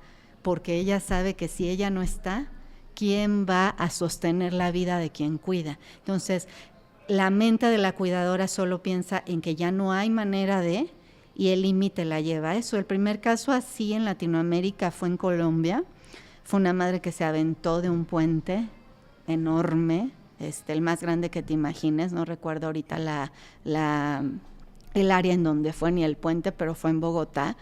Y se amarró un arnés con su hijo y el niño le dio un medicamento para que el niño no se diera cuenta y sufriera menos. Y era también un niño TEA con autismo, y el niño llorando desde el puente le gritaba a los policías que salvaran a su mamá, y ella se aventó con su hijo de un puente. Entonces, el juicio siempre es mala mujer, mala madre, ¿por qué hace? Si supieran a qué punto esa madre que toma una decisión fatal, o en algunos casos puede ser una hija cuidadora con un adulto mayor, ya intentó por años que su familia la aceptara, la ayudara. Lo más seguro es que perdió un trabajo, lo más seguro es que perdió un seguro médico, lo más seguro es que no tiene un peso para sobrevivir, lo más seguro es que no tiene redes de apoyo para cuidar, que tiene una salud completamente deteriorada. No intentamos justificar, intentamos que entiendan las condiciones en que vivimos y en que estamos expuestas todas. Eso es lo que intentamos con estos discursos. Ni revictimizarnos, ni que nos digan, pobres de ustedes. No. Eso es como decirle angelitos a nuestros hijos, ¿verdad? No nos ayuda, no nos sirve. Al contrario, nos duele. Y nos agrede ese tipo de discursos. Entonces, reaccionen. Nos estamos muriendo y estamos al límite. Todas las cuidadoras deberíamos y debemos tener acompañamiento psicológico mientras cuidamos, así sea toda la vida o los años que nos toque cuidar, porque todas estamos muy vulnerables, sí, la verdad sí, pero desgraciadamente muchas no lo tienen, porque no se acercan, porque no hay manera, no tienen redes que les digan que pueden ir a una terapia, a lo mejor en una institución de gobierno, ¿no? Donde es gratis, pero como no saben todas estas maneras de...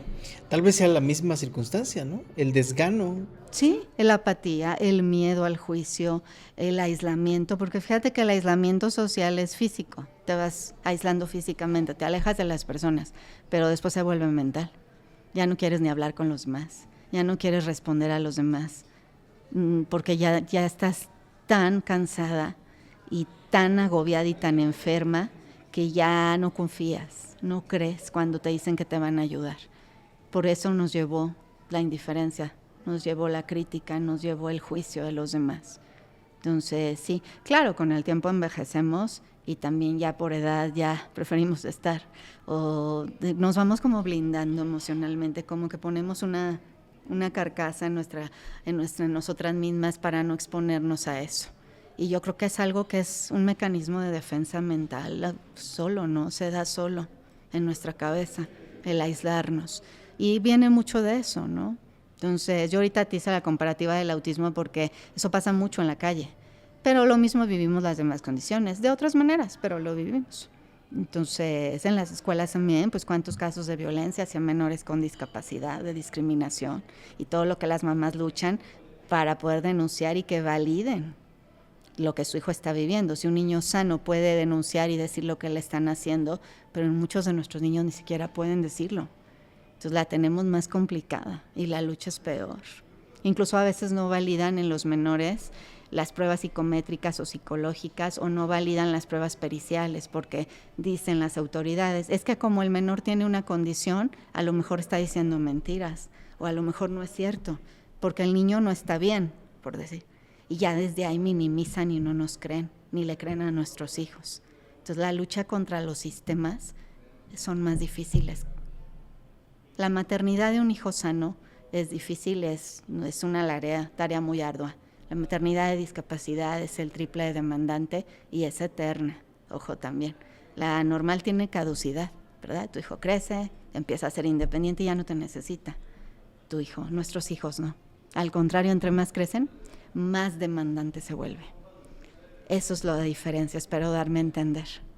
Y una maternidad de un niño sano, pues va a llegar un momento en que tú ya vas a acabar tu trabajo. Te necesita moralmente un hijo, ¿verdad? Pero ya me refiero a sostener su vida. Claro que ya tu hijo ya es independiente. Nosotros no.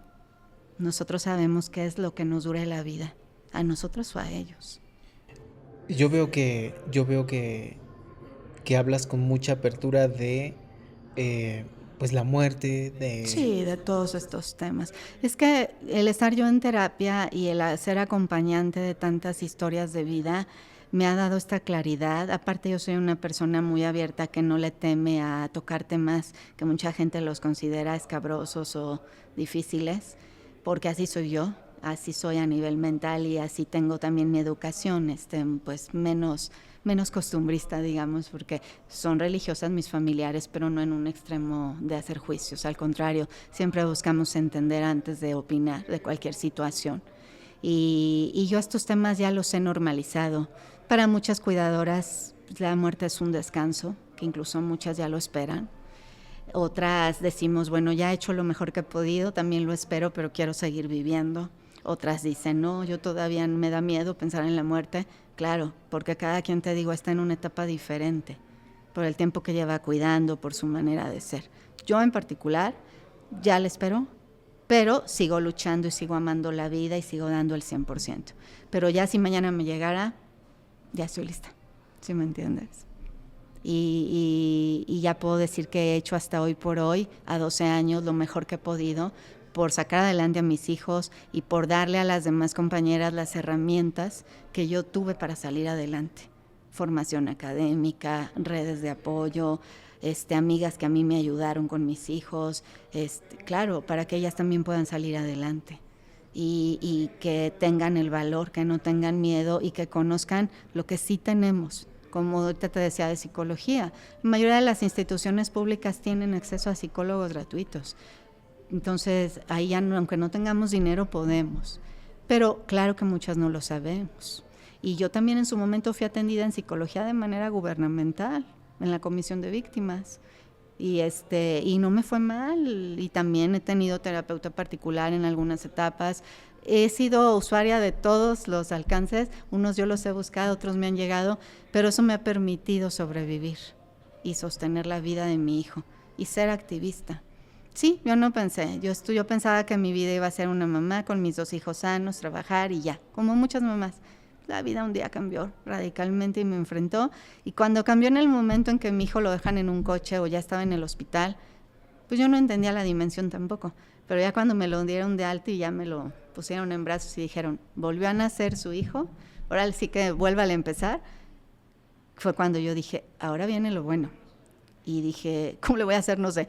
Pero por lo pronto hablarle a un neurólogo para que me explique qué es la discapacidad que tiene mi hijo. Y de ahí empecé a armarme. Y yo al revés, lo que no me servía lo echaba al basurero. Decía mi abuela paterna, la basura al basurero, mi tucita, así me decía mi abuela Tucita, la paterna allá en el rancho. Y pues lo que sí me sirve me lo quedo y me pego a ello y de ahí me agarro. Y Dios me ayuda y como podamos. Y así he podido hacer las cosas. Ahora, el activismo no lo he hecho sola. Claro que dentro del equipo de trabajo, las cuidadoras que han liderado cada zona me sostienen a mí. Cuando yo estoy tristona porque mi hijo otra vez tiene crisis muy fuertes, ellas me regañan a mí. Ellas hacen trámites que quizá yo no puedo hacer o no tengo tiempo, no estoy en condiciones. Y si yo no puedo ir a dar una conferencia, va mi coordinadora de Huasteca. O va a la de zona aquí, o va la chica que lleva lo administrativo, que también es administradora.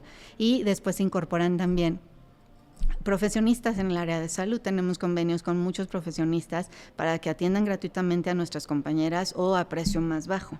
Y hay de todo, médicos, psiquiatras, psicólogos, rehabilitadores, pediatras, abogadas, abogados. Hace rato pasó, ahorita que empezábamos este tema, una de nuestras aliadas, una licenciada, Celia Valdivieso, que también ella ha caminado con nosotros en muchos años y también ella materna discapacidad con sus propios hijos. Entonces, lo vive y lo pelea, igual que yo.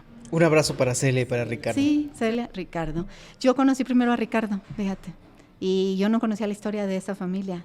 Y Ricardo fue cuando un día me platicó y Celia me platicó también la condición de los hijos de ellos dos. Los dos son unos abogados intachables y defensores férreos de feminismo y de estas causas. Ricardo trabaja mucho y apoya a muchas poblaciones vulnerables, también nos ha apoyado a las cuidadoras legalmente, es abogado, y Celia también. Y son todas esas personas que dices, de aquí sí me agarro, ellos sí es gente que me puede rescatar. Y nosotros hemos tratado a ellos de colaborar en lo que podemos, ¿verdad? Son las redes del activismo bonitas. Cuando no hay egos, cuando no hay yo soy más acá que tú, cuando es nos podemos ayudar como podamos por tu causa y por la mía, y la que es común de las dos partes. Entonces, pues así ha sido el transitar. De verdad, hoy por hoy te digo, estoy tranquila con lo que he logrado. Cansada, sí, no lo niego, estoy muy cansada. Hay días que mi condición de fibromialgia me limita mucho la movilidad y claro que puedo caminar y todo, pero pues me muevo más despacito o, por ejemplo, no puedes manejar, no puedes hacer tal o cual cosa y muevo a mi hijo con mayor seguridad, me tengo que poner férulas, me tengo que poner vendas y ahí ando yo como momia de Guanajuato moviendo y cuidando a mi hijo porque ando yo también toda medicada y molida, pero sigo cuidando, el cuidado no descansa. No es hoy sí yo, mañana no, es 24/7. Y pues sí, los términos dos que decíamos hace rato, para mí es ese trabajo de cuidados. Porque es un trabajo, porque sostiene la vida y porque monetariamente aporta económicamente al Producto Interno Bruto lo que le apoyan otros sectores, como decías al inicio, a la industria de la gasolinera, a la industria mecánica, a la industria automotriz, a la industria ganadera. Todas esas son ejes económicos de un sistema económico que mantiene un país. El cuidado mantiene también en ese porcentaje que bien dijiste. ¿Por qué? Porque si no hubiera gente en las casas cuidando y haciendo labor doméstica y cuidando a los enfermos, no se sostendría económicamente porque todos esos enfermos se tendrían que ir a los hospitales y el Estado no los puede cuidar de por vida, aunque quiera, ni tiene los recursos ni a veces la intención. Entonces, no sé, a veces sé que es complejo entender el concepto, por qué es un trabajo y por qué debe ser remunerado, que fíjate aquí el activismo del cuidado, hemos distinguido 3 R's del cuidado, que son reconocerlo como un trabajo, redistribuirlo, ya lo hablamos, que cuiden también los hombres y todos los familiares, no solo las mujeres. Y obviamente reconocimiento, redistribución, y me estoy saltando uno, reconocimiento, redistribución, ay, se me fue una. Ay, no sé, ahorita que me acuerdo te digo, pero son 3 R's del cuidado. Y pues es lo que necesitamos para poder cuidar y nosotros rescatar nuestra vida. Ok. Nos quedamos pendiente con la tercera. Sí, déjame, estoy ahorita R. maquinando. Reconocimiento, redistribución. Déjame agarro el celular. Adelante, aquí tiene que estar adelante. el acordeón porque maneras, esa es una de tantas lonas y cartulinas que han acompañado las marchas. No es de las consignas más fuertes y me van a decir, ¿cómo puede ser que se te haya olvidado? Así es la memoria, sí, a veces indescifrable. ¿Sí? Yo por lo pronto, mira, tocaré madera para que nos dures muchos años, pero que nos dures bien y que nos dures funcional. En un contexto claro. Que justo revalore, redistribuya. No era revalore. Reconozca. Reconocimiento, redistribución y... No, mira, no, pero ahorita nos tiene que salir antes de con un retirar. sistema, con un gobierno y con un estado que reconozca y que recompense Remunere, ya remunere, le ahí tiramos. está.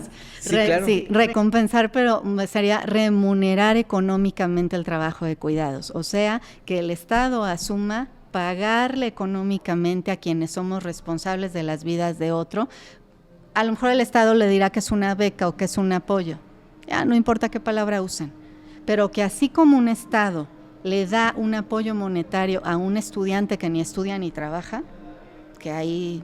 Qué ironías, Hay ¿no? todo un debate, por supuesto. Exacto, y aquí nos podemos jalar a otro tema que yo me voy a enojar, voy a acabar peleada y voy a decir, ni estudia ni trabaja y aparte le estás dando económicamente y a esa mujer que ni puede salir a trabajar no le das nada. Qué ironías. Perdónenme, chavos, pero si estamos sanos podemos hacer las cosas. Entonces, exactamente, a lo mejor el Estado va a decir que es una beca, que es un apoyo, que es, mira, no importa el nombre que le ponga, pero donde monetariamente le permites con una cantidad a esa persona sostener su vida y cubrir gastos. Entonces, redistribuir, reconocer y remunerar económicamente. Y desde aquí yo quiero dejar un mensaje también, no nada más al Estado, porque la redistribución, para como yo lo entiendo, sí, de los trabajos de cuidados, pero también de la riqueza en este país. Porque, a ver, los que están más arriba tienen que contribuir más para que todos y todas, empezando por ustedes y por las poblaciones más vulnerables, podamos y puedan vivir mejor.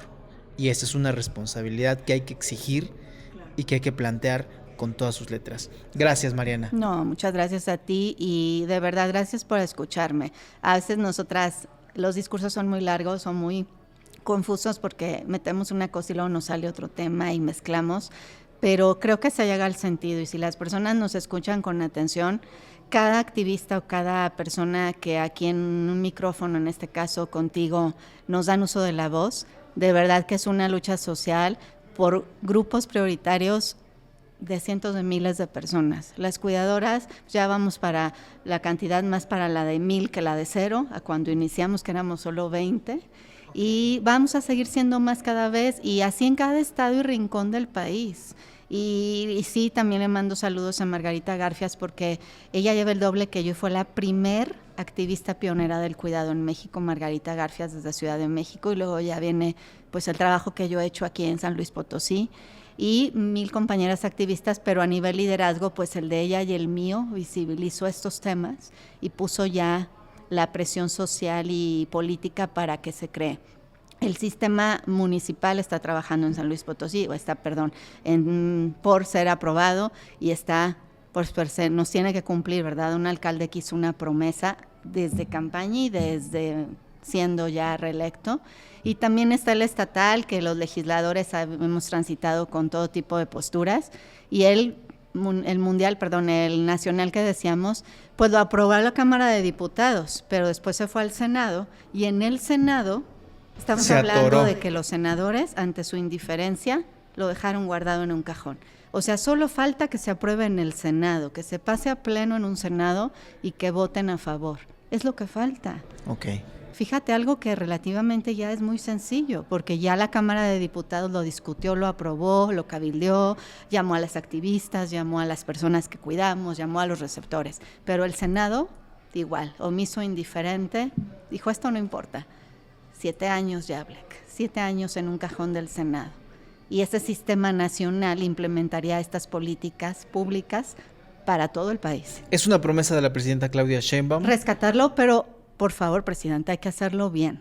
Y hay que, sobre todo, centrar la atención a las cuidadoras, no a los receptores. Para los receptores ya sobran políticas públicas, para las personas con discapacidad, para los adultos mayores, sobran programas, sobran apoyos incluso monetarios, pero nadie ha visto a las cuidadoras. Entonces tenemos que priorizar a la cuidadora y entender, estando la cuidadora bien en su salud y teniendo lo que ella necesita, puede cuidar de manera digna su propia vida y la de quien cuida. Entonces es un 2x1 o 3x1, 4x1, porque también hay cuidadoras que tienen más de una persona a su cargo, que cuidan a 1, a 2, a 3, a 4. Yo la compañera que más he tenido que tuvo a cargo ha tenido a 5.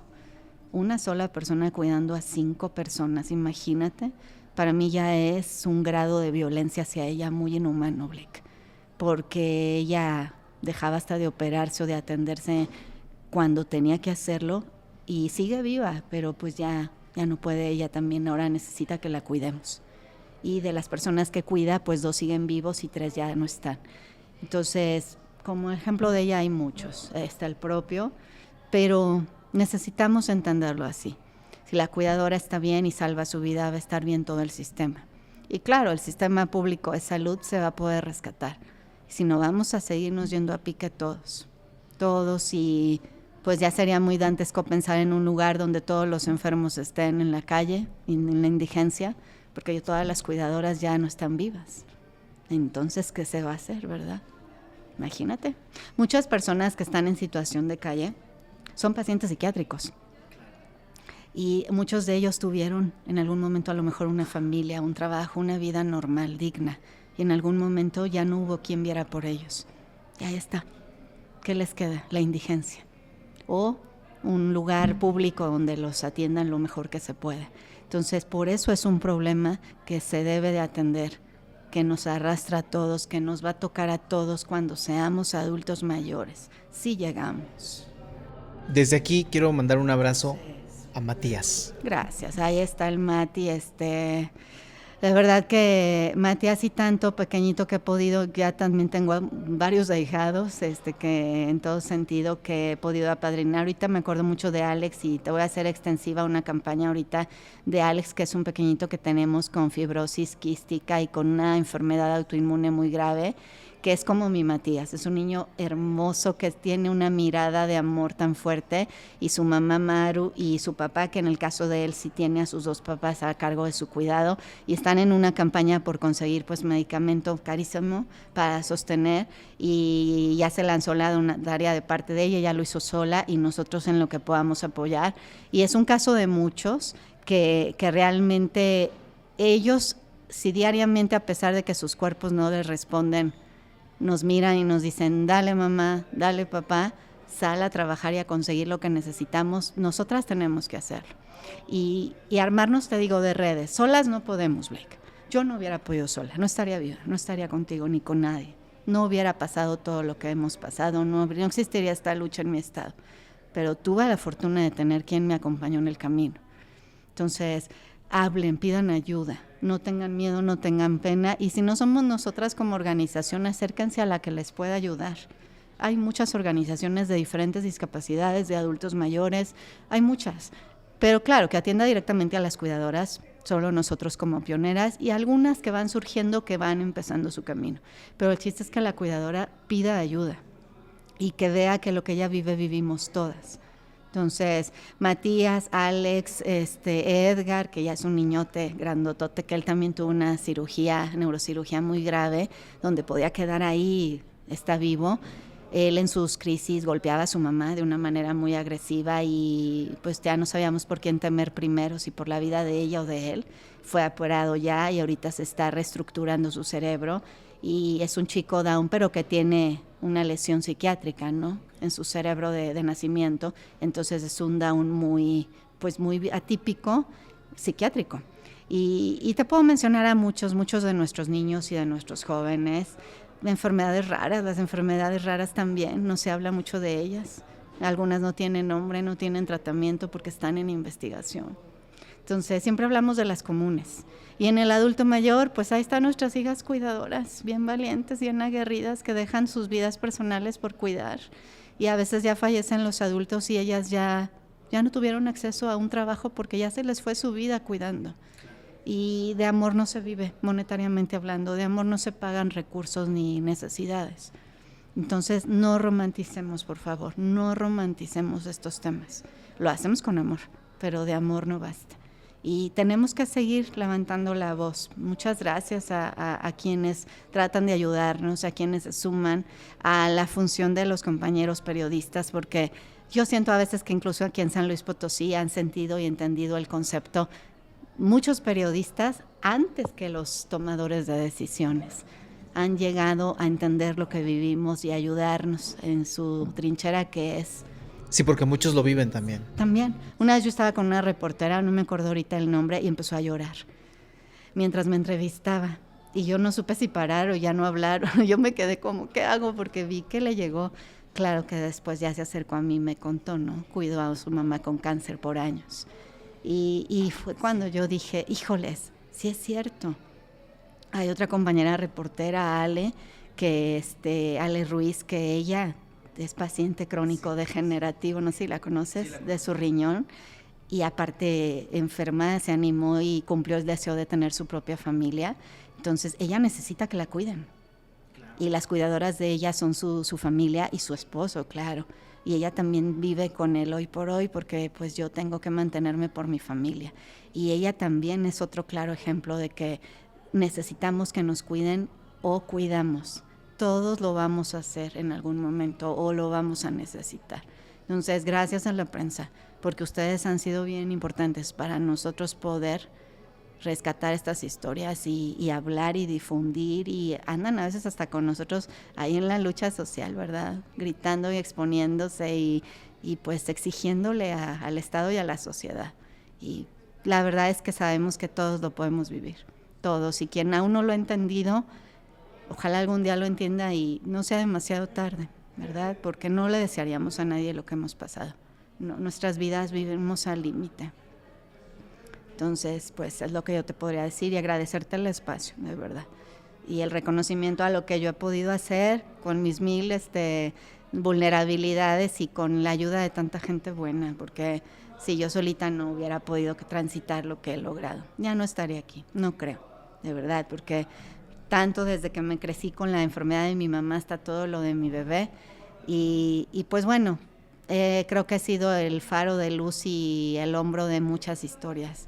Y me las voy a llevar a la tumba, porque pues hay casos personales, cosas muy duras de cada familia, de cada cuidadora, que serán conmigo hasta el final, porque son cosas muy personales y extremadamente vulnerables. Y pues me dicen, mija, ¿tú te sabes las novelas de cada cuidadora? Pues de la novela hablas de la historia de vida. Pues sí, algunas se comparten, algunas cosas se dicen si ella lo decide, pero otras están aquí y nunca van a salir de aquí porque son sagradas. Son sagradas. En el colectivo tenemos nuestro reglamento y uno de ellos habla de esto y habla de un reglamento interno donde se le pide a las compañeras no hablar de los casos de las demás compañeras públicamente de una manera exhibición, ¿no? Ahorita yo te mencioné de compañeras y sus historias, pero porque son muy públicas como la mía. Pero hay otras que no desean esa exposición, se les respeta. Pero es eso, no hablar de lo que no sin autorización y obviamente en caso de preguntar y pedir autorización, porque no todas tenemos la capacidad y no todas estamos en un proceso de maduración mental de poderlo manejar. Entonces, unas ya, porque ya pasamos una historia, ya nos atendimos mentalmente, otras no, otras están en proceso. Otras van llegando con sus niños chiquitos recién diagnosticados y ya son muy jóvenes, todavía no asumen todo esto, están apenas entrando en el proceso. Entonces hay que cuidar mucho cada historia de cada quien y atenderla mentalmente y atenderla académicamente para que agarre herramientas. Y esa es la prioridad. Por eso peleamos tanto lo académico, ese eje vector de la organización, la cuestión académica y de capacitación. ¿En qué? Salud mental, género, discapacidad, salud pública. Y pues bueno, por eso los eventos en alianza con la universidad, con el Colsan y con muchas unidades académicas donde estamos siempre dando batalla. Con ellas o con nosotros o virtualmente, pero seguimos dando batalla. Gracias. Y quiero saludar, perdón que te interrumpa, de aquí también a grandes aliadas académicas. Perdón que lo diga, porque no me quiero ir sin mencionarlas. Adelante. Porque ellas también nos han sostenido. Maribel Cruz, Carmen Pérez, Jessica Rangel, Adriana Urbina, que son académicas, maestras, enfermeras de profesión, pero a la vez también han cuidado a sus propios familiares y que están con nosotros en pie de lucha. Y que en el lugar donde nos paremos, académico, político, ahí están con nosotros dando guerra. Entonces, te agradezco mucho y pues, queridas mujeres que me siguen ayudando a detener el barco, gracias. Un saludo entonces para todas las personas que han acompañado tu lucha y saludo para todas las personas que van a escuchar esto, por supuesto. Claro, y todos nuestros chiquitines. Y ya te pasaré los datos de las campañas ahorita de los pequeñitos en particular. Claro, sí, para compartirlas y en otras plataformas donde también colaboramos, también buscar la manera de darles difusión y de hablar sobre ellos. Sí, y no siempre es monetario, son muchas las necesidades, son muchas. Lo monetario es porque desgraciadamente tenemos que pagar cosas, pero la verdad es que son muchas cosas que a veces como personas no nos cuesta nada darlo a otro, pero pues la sociedad tiene que seguirnos oyendo, definitivo. Gracias, Mariana. ¿Vale? Gracias a ti. Hasta pronto. Pues bueno, hasta pronto. Buen día. Gracias. Muchas gracias por escucharnos. Si quieres escuchar los demás episodios de este proyecto independiente, están disponibles en Spotify y en YouTube, de manera totalmente gratuita. Si conoces una historia que sea digna de contar, una historia urgente que no pueda esperar, este espacio está abierto para escucharla. Contáctame a través de redes sociales. Yo soy Blaquely Morales. Nos escuchamos muy pronto.